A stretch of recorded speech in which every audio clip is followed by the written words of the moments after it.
Monsieur Chemin, bonjour. Nous sommes en direct de Salon Maison et Objets.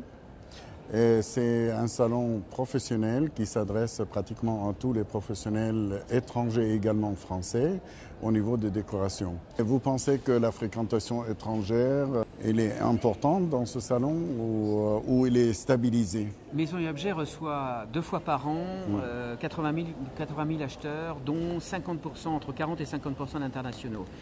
Il est évident qu'aujourd'hui, plus que jamais, que le caractère professionnel international du salon est très important.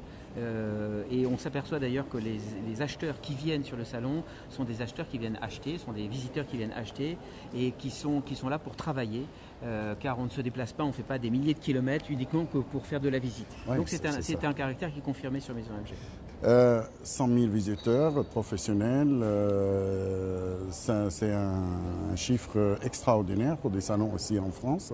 Quelle est la recette de succès de ce salon? Comment vous faites? L'un des caractères principaux, ce qui fait l'ADN de Maison Objet depuis son démarrage, c'est le fait que c'est un salon commercial, professionnel commercial. C'est un salon sur lequel on fait du business. Une grosse partie de nos exposants font leur chiffre d'affaires sur le salon. Entre 40 et 50% de leur chiffre d'affaires est fait sur le salon. C'est la raison pour laquelle les exposants qui viennent ici ont besoin de travailler, surtout en période de crise, et donc ils ont la possibilité, grâce au nombre d'acheteurs qui viennent, français et étrangers, de faire leur chiffre d'affaires et de continuer à faire leur business. C'est une des raisons fondamentales du succès de Maison Objet. Quel est le pourcentage de visiteurs étrangers par rapport au nombre total? Est-ce que c'est un salon vraiment international comme on le sait? D'ailleurs, on voit énormément soit des visiteurs, soit même des exposants. On a 50% de notre clientèle exposante qui est internationale et 50% de notre clientèle visiteur qui est internationale. Et aujourd'hui, c'est très important pour la pérennité et la continuité des choses.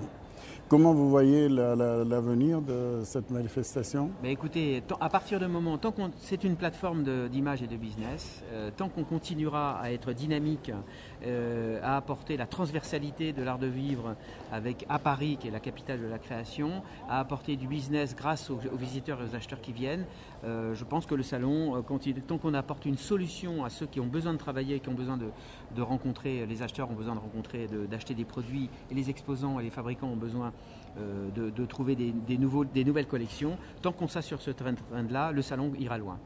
C'est très bien. Quand on rencontre des exposants chez vous, à Maison et Objets, la plupart ils disent c'est un salon où on réalise tout notre chiffre d'affaires, on le suit, chaque édition pratiquement, on a grandi plus.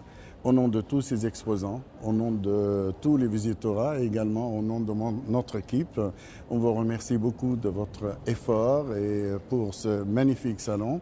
Continuez, vous avez qu'à progresser et aller encore plus loin. Vous êtes déjà loin. Merci à vous. Merci à vous. Merci.